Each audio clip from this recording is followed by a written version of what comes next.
family. We're here with our question of the day, which is why we don't own properties in both of our names.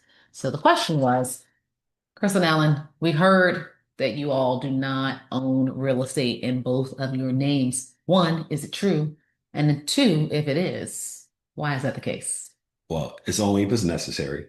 I would say probably 90%, 95% of our real estate we don't own in both names. Hmm. And I think it was really for debt load Yeah. is one of the major reasons. I learned I remember when we were going through a short sale season, right? Hmm.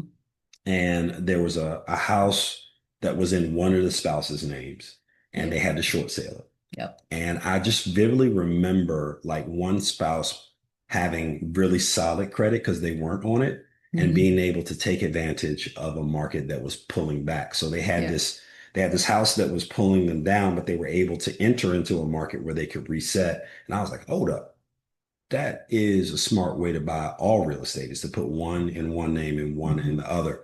You want to talk a little bit more about the debt load and how that works? Yeah, it was really all about the debt load. So typically what happens is when, a husband and spouse or partners go to purchase a home, usually if we just automatically fill out the application and both people or both parties are going to be on the loan.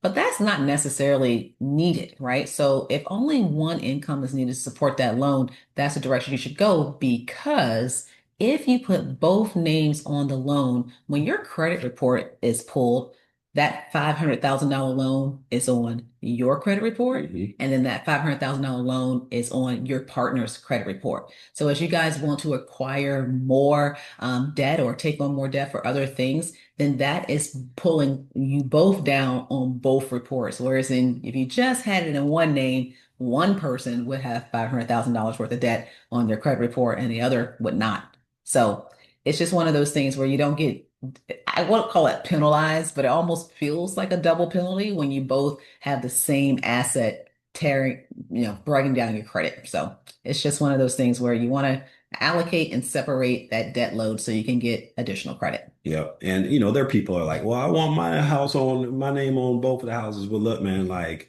we live in Virginia. Like no matter what happens, it don't matter whose name is on what, like it's getting split up if you Yeah. split up, right? And also keep in mind that you can have your name on the deed and not have your name on the loan. Yeah. So you don't have to be on the loan to also to be on the deed. So you can be on the deed without being on the loan. So Yep. either way, you can get what it is that you desire. Okay. Yep. Now that changes for us over time, right? Because you're also going to start putting things in your trust and stuff like that. But we use that strategy so we could acquire more properties very early on in our investment strategy. I think that was a really pivotal strategy. Yeah. It was a low key, like really smart way Yeah. for us to be able to build what we built and acquire more than most. Yep. Right. Yep. So I did write about these types of subjects and more in this book.